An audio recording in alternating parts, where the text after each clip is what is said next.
Molim vas da pozdravite momka koji dolazi iz Brazila. Skoro 7 pobjeda i 1 poraza. Budući UFC borac Daniel Suiko de Madalena. Sledi sada vrlo zanimljiva borba između Daniela de Madalene koji stiže iz Brazila. Momak se bori u welter kategoriji do 77,11 kg. Icon Combat Sport Center Biel, to je njegova asocijacija iz Santa Katarine iz Brazila. 7 pobjeda i samo 1 poraz. Savladao Vitora Mirandu, Elvira Mujanovića, zatim Sergeja Lohova, Felipe Machada, Xaviera Alaisa.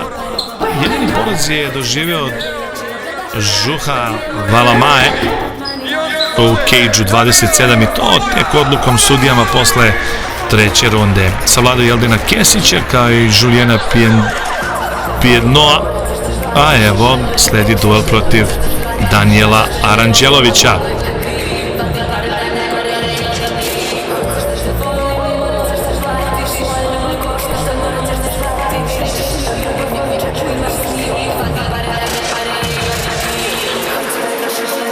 Daniel Aranđelović stiže iz Kruševca i on je naravno u welter kategoriji, međutim za razliku od Daniela de Madalene, Daniel Aranđelović još uvijek nije zabeležio ni jednu jedinu pobjedu, ima 9 poraza i evo nadam se da će u 10. jubilarnom meču prekinuti tu negativnu seriju, ali nećemo biti ni malo lako jer jednostavno Daniel de Madalena je jedan vrhunski borac koji bi uskoro mogao da se nađe i na nekim kartama UFC-a. To je njegov cilj kao i cilj većine Brazilaca, jer znate sami da je MMA praktično i nastao u toj fudbalskoj državi kafe i sambe.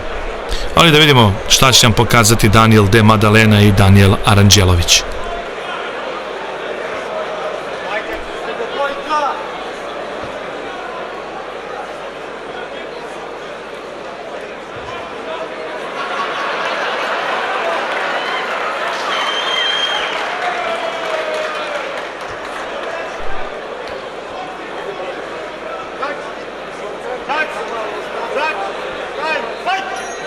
I krenula je borba.